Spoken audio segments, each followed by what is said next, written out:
ਤੇ ਕੀ ਇਹਦੀ ਨਿਸ਼ਾਨੀ ਹੁੰਦੀ ਭਾਈ ਨਾ ਦੁਆਣੇ ਦੀ ਕਿ ਕੱਚੇ ਦੀ ਪੱਕੇ ਦੀ ਕੀ ਲਾਲ ਦੀ ਨਿਸ਼ਾਨੀ ਜੀ ਹੁੰਦੀ ਆ ਆ ਪਿੱਛੇ ਇੱਕ ਫੁੱਲ ਹੁੰਦਾ ਅੱਛਾ ਟਿੱਕੀ ਬਣੀ ਹੋਈ ਠੀਕ ਹੈ।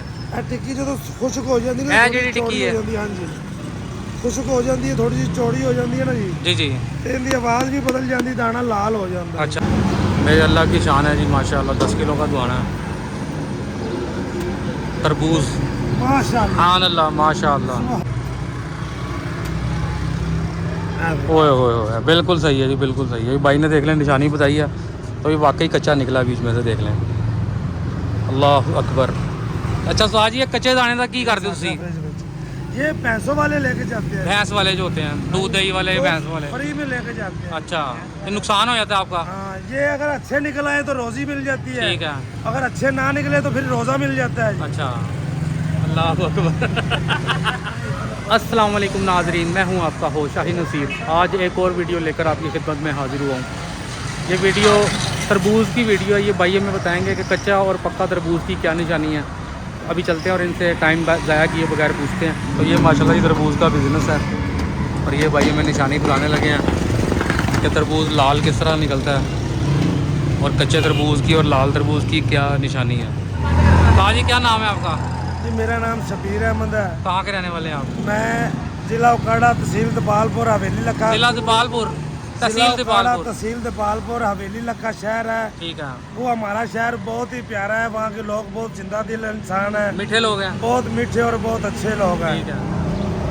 बहुत से कैमरा शो करा दे बेगा रंग। हाँ जी हाँ जी ए कलर वेंदे पे जी। हाँ जी ए हले कक्का कक्का फिक्का जा कलर है। ए दाना कच्चा है जी। अब क्या कलर का? हाँ जी ठीक है। ए कलर वेंदे ਵਿੱਚ ਕਾਲਾ ਸਿਆਹ ਤੇ ਚਮਕਦਾਰ ਦਾਣਾ ਹੋਇਆ ਜੀ ਹੈ। ਜੀ ਇਹ ਦਾਣਾ ਬਿਲਕੁਲ ਲਾਲ ਹੈ ਜੀ। ਇਹ ਲਾਲ ਹੈ। ਇਹ ਦਾਣਾ ਗੁਲਾਬੀ ਪਿਆ ਹੈ ਜੀ। ਠੀਕ ਹੈ। ਤਾਂ ਤਾਜੀ ਜਿਹੜਾ ਖੜਕਾ ਕੇ ਦੇਖਦੇ ਨੇ ਤਰਬੂਜ ਨੂੰ ਉਹ ਕੀ ਨਿਸ਼ਾਨੀ ਹੁੰਦੀ ਹੈ?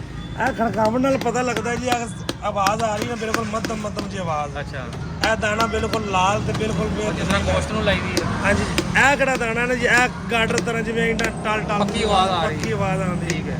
ਇਹ ਦਾਣਾ ਕੱਚਾ ਹੈ। ਕੱਚਾ ਹੈ। ਇਹ ਕਲਰ ਵੇਦੇ ਪੈ ਜੀ। ਇਹ ਕਲਰ ਵੇਖੋ ਇਹ ਚਮਕਦਾਰ ਕਲਰ ਹੈ। ਇਹ ਲਾਲ ਦਾਣਾ ਹੈ, ਇਹ ਗੁਲਾਬੀ ਦਾਣਾ ਹੈ। ਸਾਡੇ ਕੋਲ ਤੁਹਾਡੇ ਹੁੰਦੇ ਨੇ ਵੱਡੇ ਵੱਡੇ। ਵੇਖ ਲਓ ਦੀ ਛੁਰੀਆਂ ਨਾਲ ਡਰਾਈ ਜਾ ਰਹੇ ਹੋ ਸਾਨੂੰ ਹੁਣ। ਨਹੀਂ ਅਸੀਂ ਡਰਾ ਕੇ ਕੀ ਲੈਣਾ। ਅੱਛਾ ਜੀ ਤੇ ਇਹ ਕੀ ਕਰਨ ਲੱਗੇ ਹੋ? ਤੁਹਾਡੇ ਨੂੰ ਡਰਾਣੇ ਹੁੰਦੇ ਆ ਜੀ। ਤੁਹਾਡੇ 'ਚ ਵੱਜੇ ਤਾਂ ਚਿੱਟਾ ਵੀ ਲਾਲ ਦੁਆਣਾ ਲਾਲ ਕਰ ਦਿਓ। ਅੱਛਾ ਤੇ ਇਹ ਕੀ ਇਹਦੀ ਨਿਸ਼ਾਨੀ ਹੁੰਦੀ ਭਾਈ ਨਾ ਦੁਆਣੇ ਦੀ ਕਿ ਕੱਚੇ ਦੀ ਪੱਕੇ ਦੀ ਕੀ ਲਾਲ ਦੀ ਨਿਸ਼ਾਨੀ? ਜੀ ਹੁੰਦੀ ਆ ਪਿੱਛੇ ਇੱਕ ਫੁੱਲ ਹੁੰਦਾ ਅੱਛਾ ਟਿੱਕੀ ਬਣੀ ਹੋਈ। ਠੀਕ ਹੈ। ਇਹ ਟਿੱਕੀ ਜਦੋਂ ਖੁਸ਼ਕ ਹੋ ਜਾਂਦੀ ਨਾ ਇਹ ਜਿਹੜੀ ਟਿੱਕੀ ਹੈ ਹਾਂਜੀ ਖੁਸ਼ਕ ਹੋ ਜਾਂਦੀ ਹੈ ਥੋੜੀ ਜਿਹੀ ਚੌੜੀ ਹੋ ਜਾਂਦੀ ਹੈ ਨਾ ਜੀ ਜੀ ਜੀ ਤੇ ਇਹਦੀ ਆਵਾਜ਼ ਵੀ ਬਦਲ ਜਾਂਦੀ ਦਾਣਾ ਲਾਲ ਹੋ ਜਾਂਦਾ। ਅੱਛਾ ਇਹਦੀ ਸਾਨੂੰ ਤਾਂ ਇਹ ਨਿਸ਼ਾਨੀ ਹੈ ਜੀ। ਹੋਰ ਹਰ ਮੁਲਕ ਹਰ ਇਲਾਕੇ ਵਿੱਚ ਹਰ ਸ਼ਹਿਰ ਵਿੱਚ ਉਹਨਾਂ ਦਾ ਆਪਣਾ ਆਪਣਾ ਦੱਸਦੇ ਨੇ। ਸਾਡਾ ਅੰਦਾਜ਼ ਜਿਹੜਾ ਅਸੀਂ ਇਹ ਫੁੱਲ ਵੇਖਦੇ ਹੁੰਦੇ ਆ ਟਿੱਕੀ ਵੇਖਦੇ ਆ ਅੱਛਾ ਕੁਝ ਦਾ ਕਲਰ ਹੁੰਦਾ ਹੈ। ਟਿੱਕੀ ਨੂੰ ਕੀ ਹੋਇਆ ਹੋਵੇ ਤੇ ਕੱਚਾ ਪਤਾ ਲੱਗਦਾ ਜਾਂ ਪੱਕਾ ਪਤਾ ਹੋ ਲੱਗਦਾ? ਜਾਂਦੀ ਹੈ ਤੇ ਥੋੜੀ ਜਿਹੀ ਚੌੜੀ ਹੋ ਜਾਂਦੀ ਸੀ ਵੱਡੀ ਹੋ ਜਿਹੜੀ ਚੌੜੀ ਹੋ ਜਾਵੇ ਤੇ ਖੁਸ਼ਕ ਹੋ ਜਾਵੇ ਹਾਂਜੀ ਉਹ ਲਾਲ ਹੋ ਜਾਂਦਾ ਦਾਣਾ ਲਾਲ ਹੋ ਉਹ ਪੱਕ ਗਿਆ। ਹਾਂਜੀ ਜਿਹੜੀ ਟਿੱਕੀ ਜਿਹੜੀ ਨਾ ਜੀ ਹਲੇ ਥੋੜੀ ਜਿਹੀ ਗਿੱਲੀ ਹੋਵੇ ਹਾਂਜੀ ਨਮੀ ਵਿੱਚ ਹੋਵੇ ਠੀਕ ਹੈ। ਉਹ ਦਾਣਾ ਹਲੇ ਕੱਚਾ ਹੁੰਦਾ ਜੀ ਉਹ ਲਾਲ ਨਹੀਂ ਹੁੰਦਾ। ਠੀਕ ਹੈ ਠੀਕ ਇਹ ਹੈ ਦਾਣਾ ਬਿਲਕੁਲ ਲਾਲ ਤੇ ਬਿਹਤਰੀਨ ਹੈਗਾ। ठीक हो गया।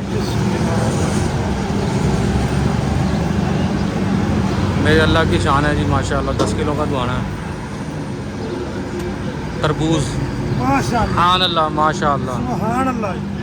हान अल्लाह जी। ਇਹ ਹਲੇ ਸਹੀ ਤਰ੍ਹਾਂ ਖੁਸ਼ਕ ਨਹੀਂ ਹੋਇਆ।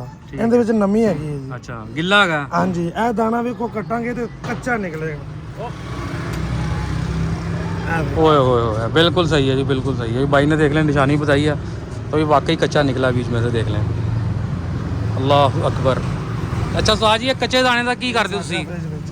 ये भैंसों वाले लेके जाते हैं। भैंस वाले जो होते हैं दूध दही वाले भैंस वाले फ्री में लेके जाते हैं। अच्छा ये नुकसान हो जाता है आपका? हाँ ये अगर अच्छे निकल आए तो रोजी मिल जाती है। ठीक है। अगर अच्छे ना निकले तो फिर रोजा मिल जाता है। अच्छा अल्लाह अकबर।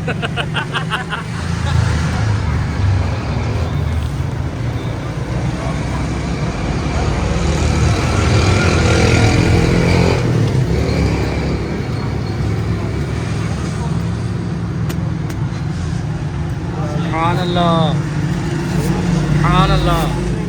ये उस्ताद जी गाड़ी कितने की आती है तरबूज की बड़ी वाली जो होती है आप कितने की लाते ये हैं? पहले हम लेके आते रहे 3 लाख रुपए की। 3 लाख रुपए की। इस दफा ये गाड़ी लेके आए 3,70,000 रुपए। अच्छा अभी भाई निकालने लगे दाना।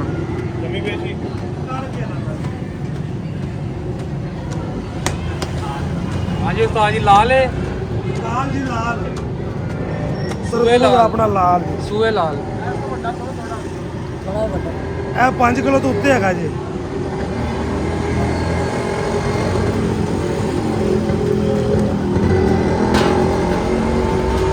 ਪੱਕਾ ਲਾਲ ਮਾਸ਼ਾਅੱਲਾ। ਸੁਭਾਨ ਅੱਲਾਹ।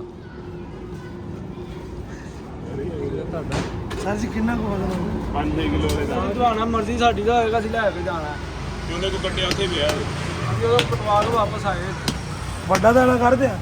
ਵੱਡਾ ਨਹੀਂ, ਬਸ 5-6 ਕਿਲੋ ਵਾਲਾ। ज़्यादा लाल चाहिए आपको? ਜੀ ਭਾਈ। ਪੈਸੇ ਤੁਹਾਡੀ ਮਰਜ਼ੀ, ਕਿੰਨੇ ਰੁਪਏ ਕਿਲੋ ਹੈ? 45 ਰੁਪਏ।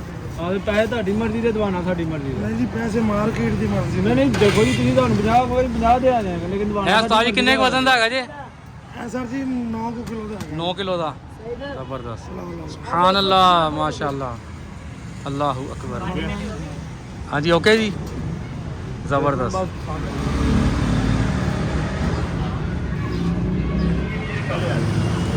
ਮੈਂ ਆਪਣਾ ਇਹ ਲਾਲ ਦੀ ਨਿਸ਼ਾਨੀ ਹੈ ਜੀ? ਇਹ ਲਾਲ ਦੀ ਨਿਸ਼ਾਨੀ ਨਹੀਂ ਜੀ, ਇਹ ਲਾਲ ਹੈਗਾ ਹੈ ਜੀ। ਇਹ ਲਾਲ ਹੈਗਾ। ਮਾਸ਼ਾਅੱਲਾ। ਇਹਨੂੰ ਬਾੜੀ ਦੇ।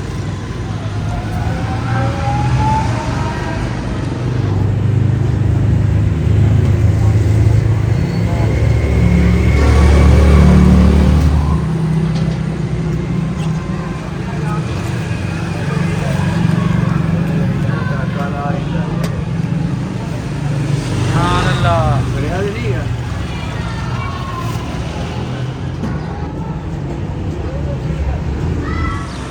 तो ये थी आज की हमारी वीडियो। अपने हो शाही नसीर को दीजिए इजाज़त। दुआ में याद रखिएगा। मिलते हैं आपसे एक और नेक्स्ट वीडियो में। वीडियो अच्छी लगी है तो लाइक कर दें, सब्सक्राइब कर दें। अल्लाह हाफिज़।